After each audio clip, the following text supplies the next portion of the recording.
तुम्हारी बच्ची का ब्रेसलेट।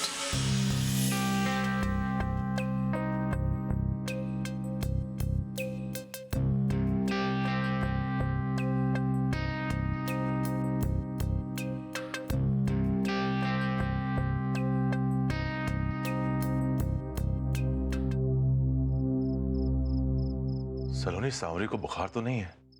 फिर तुम इतनी परेशान क्यों?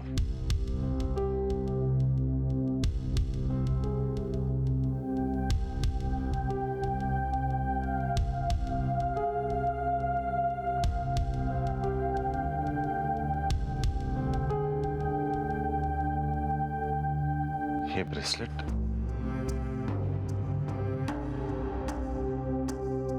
सलोनी, ये ब्रेसलेट तुम्हें जीजी ने दिया है ना?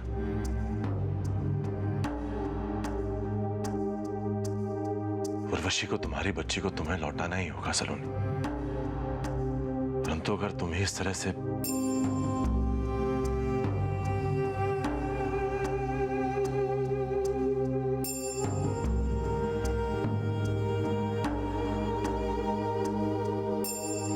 सलोनी, सलोनी, मैं जानता हूं कि इस समय कोई भी बात, कोई भी शब्द तुम्हारे दुख को कम नहीं कर सकता,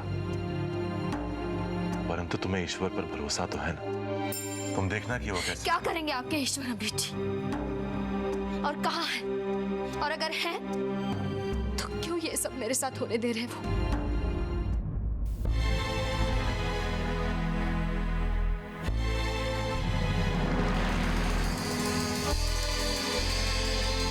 एक माँ 9 महीने एक बच्चे को अपने कोख में पालती है, इतना दर्द सहने के बाद उसे इस दुनिया में लाती है, और आपके ईश्वर उसे उसी माँ से दूर रखते हैं। मुझे तो अब पूरा यकीन हो रहा है इस दुनिया में ईश्वर जैसी कोई शक्ति है ही नहीं। सलोनी, मैं बस कीजिए, मेरा दर्द सिर्फ मैं ही जानती हूँ, कोई दूसरा उसे महसूस तक नहीं कर सकता, आप भी नहीं। सलोनी, ये कैसी बातें कर रही हो तुम? तुम्हें क्या लगता है कि सिर्फ एक माँ के दिल में बच्चे के लिए प्यार होता है, बाप के दिल में नहीं होता? अगर तुम ऐसा सोचती हो तो गलत सोच रही हो।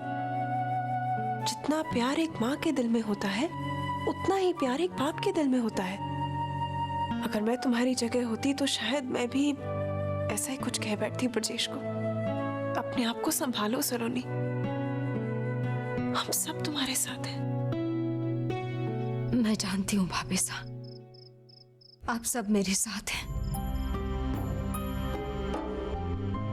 लेकिन भाभी साहब इस वक्त मुझे किसी के साथ की जरूरत नहीं है। मैं अपना दुख किसी के साथ नहीं बांटना चाहती। मेरे दर्द के साथ मुझे अकेला छोड़ दीजिए। रहने दीजिए भाभी साहब, हमें इसकी बात माननी नहीं चाहिए। लेकिन नार, चलिए भाभी साहब।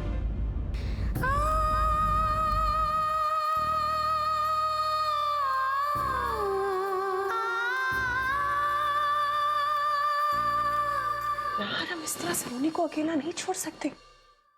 जिस दुख और तकलीफ से वो गुजर रही है, उसमें ताकत नहीं है उसे अकेले झेलने की। नार, अगर ऐसे ही चलता रहा तो रो रो के वो टूट जाएगी, बिखर जाएगी। हम जानते हैं भाभी साहब, परंतु हम चाहकर भी उसकी कोई मदद नहीं कर सकते। मनुष्य के लिए उसका विश्वास सबसे बड़ा होता है, और वो अपना विश्वास खो चुकी है। अगर कोई भी किसी भी तरह से उसका वो विश्वास लौटा पाए तो शायद सलोनी खुद को संभाल सकती है। तुम सही कह रहे हो नार। एक माँ के दर्द को सिर्फ एक माँ समझ सकती है। हमें अंबिका जी से बात करनी चाहिए, शायद वो हमारी कोई मदद कर पाए। क्या हुआ सलोनी को? सब ठीक तो है ना तारा जी? नहीं अंबिका जी, वो बिल्कुल ठीक नहीं है। वो अपनी खोई हुई बच्ची के बारे में सोचती रहती है और रोती रहती है। मुझे बहुत डर है कि ऐसा चलता रहा तो उसकी तबीयत ना खराब हो जाए। चाहकर भी हम उसकी कोई मदद नहीं कर पा रहे हैं। अंबिका जी, अब आप ही हमारी मदद कर सकती हैं। जी, आप चिंता मत कीजिए, मैं सलोनी से जरूर बात करूंगी। ठीक है, बाय।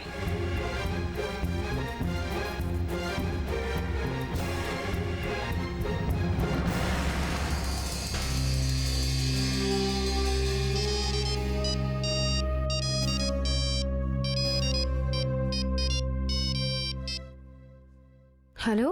बेटा, मैं बहुत परेशान हूँ। वो तेरे पापा है ना? क्या हुआ पापा को?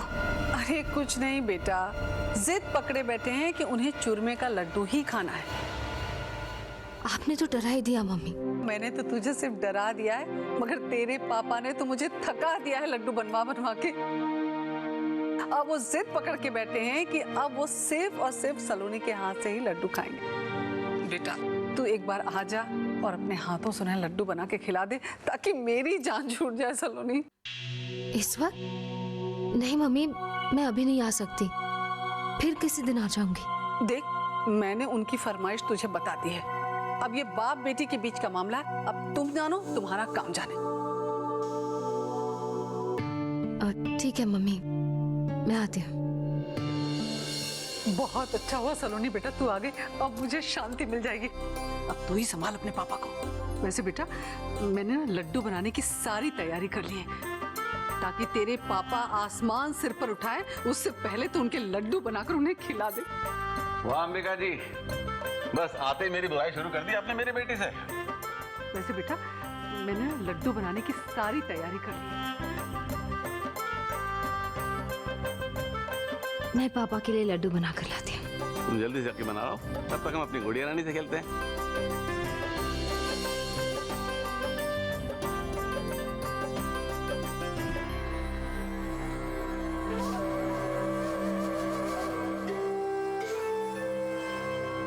चलिए, किसी तरह से ही कम से कम हमने अपनी बच्ची के चेहरे पर मुस्कान तो ला दी। बस ये मुस्कान अब हमेशा के लिए बनी रहे, हमें और क्या चाहिए। कितने खुश हैं मम्मी जी और पापा जी अपनी बेटी के चेहरे पर मुस्कुराहट लाकर। लेकिन आज तक जितनी तकलीफ मुझे सलोनी ने दी है, उस बात की उन्हें बिल्कुल भी परवाह नहीं। आज पूजा में जो कुछ भी हुआ उसका सारा दोष मुझ पर डालकर चले हैं अपनी बेटी का दर्द बांटने। लेकिन ऐसा मैं होने नहीं दूंगी। मैं सलोनी के जख्म को इतना कुरेदूंगी कि कोई लाख कोशिश कर ले, वो जख्म भरेगा नहीं। और उनकी खोई हुई बेटी की यादें उनकी आंखों से खून के आंसू बनकर बहेंगी। पापा, ये लीजिए आपके फेवरेट लड्डू। अरे वाह सलोनी, बहुत जल्दी बना लिया तुमने लड्डू।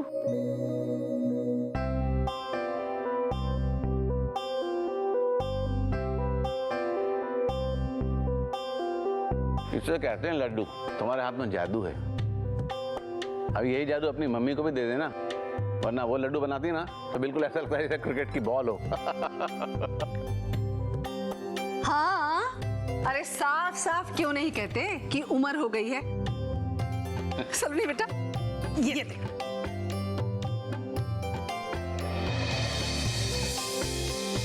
अरे, ये फोटो तो मैंने कभी नहीं देखी। अरे बेटा, तू देखती कैसे, इसे मैंने छुपा के जो रखा था। ये देख, तू कितनी प्यारी लग रही है इस फोटो में ना।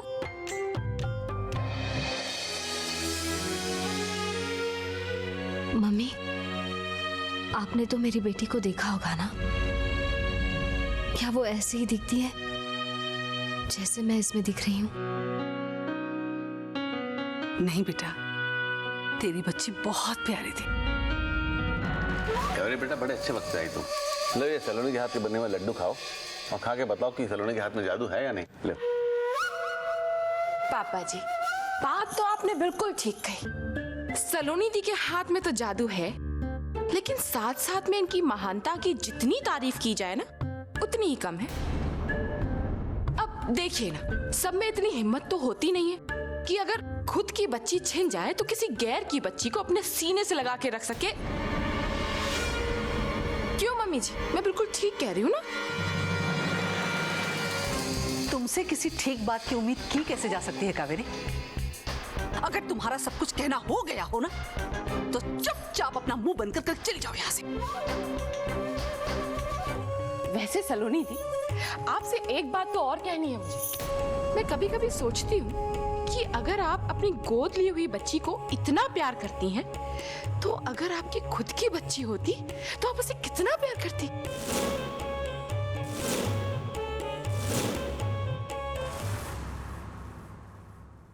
जिस पराई बच्ची पर आप अपनी ममता की छाव लुटा रही हैं, वहीं आपकी अपनी बच्ची न जाने किस हाल में होगी, कहाँ? अच्छा, मैं चलती हूँ।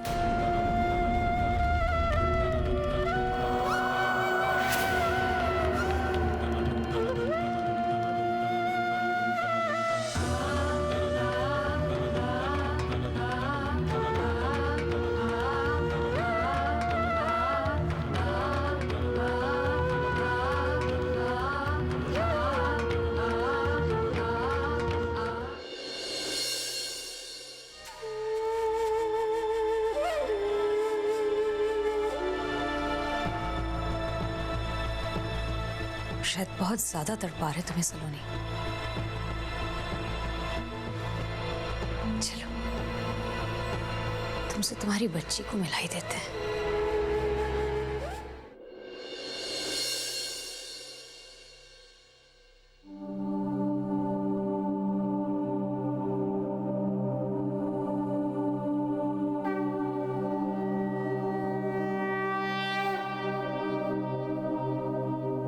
मुझे मेरी बच्ची वापस लौटा दो। मेरी बच्ची वापस लौटा दो माँ। हमने आज तक आपसे कभी अपने लिए कुछ नहीं मांगा माँ, लेकिन आज मांगते हैं हमारी खुशी की खातिर। सलोनी को उसकी खुशियां लौटा दीजिए माँ। फिर जिंदगी भर हम आपसे अपने लिए कभी कुछ नहीं मांगेंगे। बस इस बार सलोनी को उसकी बच्ची लौटा दीजिए।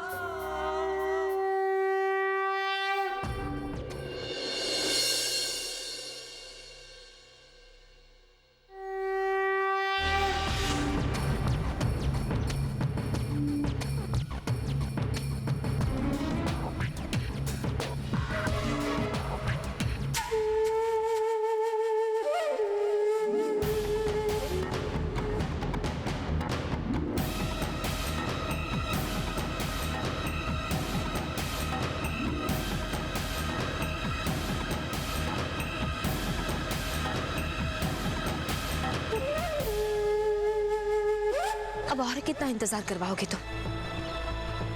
एक बार तो मुझे मेरी बेटी से मिलवा दो। मिलवाएंगे, जरूर मिलवाएंगे सलोनी, जस्ट पेशेंस। फिलहाल अपनी बच्ची की इन यादों से काम चलाना पड़ेगा। बाय।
कैसी हो सलोनी?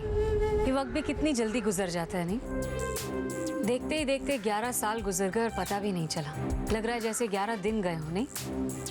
और कुछ भी तो नहीं बदला है। तब भी तुम यूं ही खड़ी होकर अपनी बेटी की निशानी की भीख मांगती थी हमसे, और आज भी यूं ही उसका इंतजार कर रही हो। तुमने ठीक कहा उर्वशी।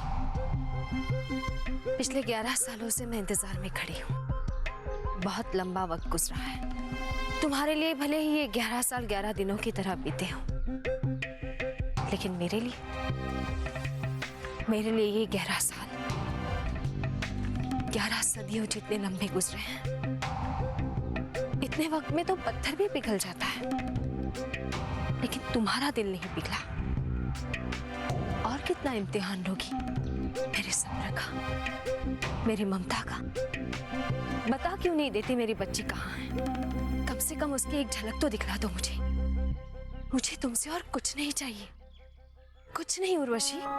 लेकिन हमें तो चाहिए।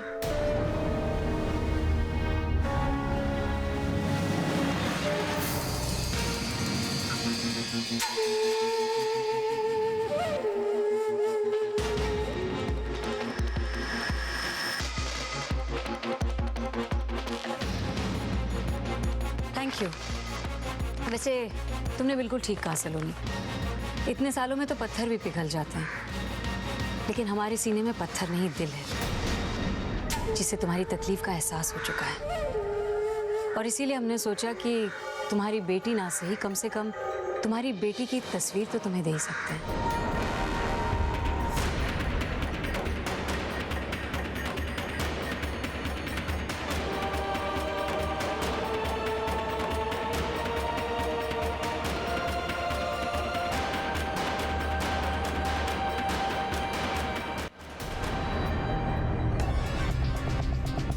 ये क्या? ये तो सिर्फ परछाई है। सिर्फ परछाई नहीं सलोनी, तुम्हारी बेटी की परछाई है। वैसे तुम्हें एक बात जानकर बहुत खुशी होगी सलोनी, तुम्हारी बेटी बिल्कुल तुम्हारी जैसे दिखती है, हूबहू।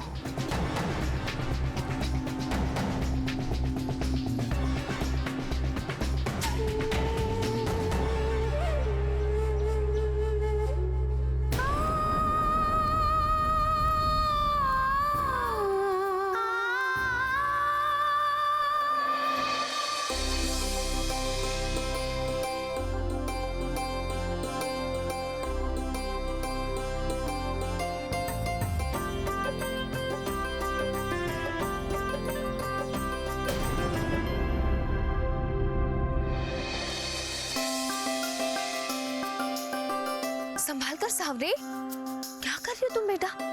संभाल कर चलना चाहिए ना। और इतनी कड़ी धूप में कहाँ भागी जा रही हो तुम? आइसक्रीम लेने।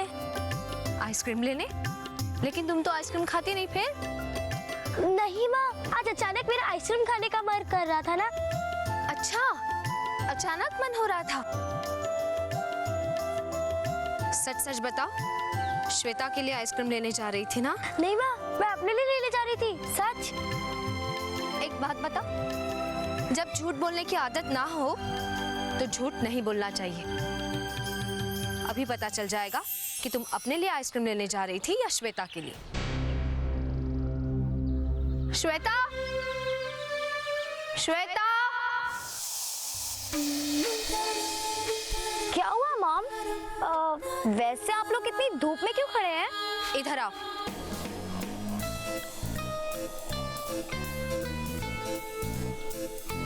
मैं तो यहाँ तुम्हारी वजह से खड़ी, लेकिन सावरी किस लिए खड़ी है ये तुम अच्छी तरह से जानती हो। मुझे क्या पता ये सावरी यहाँ क्यों खड़ी है। अच्छा, तो तुमने सावरी को आइसक्रीम लेने के लिए नहीं भेजा था? नहीं। झूठ मत बोलो। अब मैं क्या करती मॉम, देखो ना कितनी धूप है, और अगर मैं धूप में निकलती तो मैं काली हो जाती। और इससे क्या फर्क पड़ता है, ये तो पहले से काली है ना। श्वेता,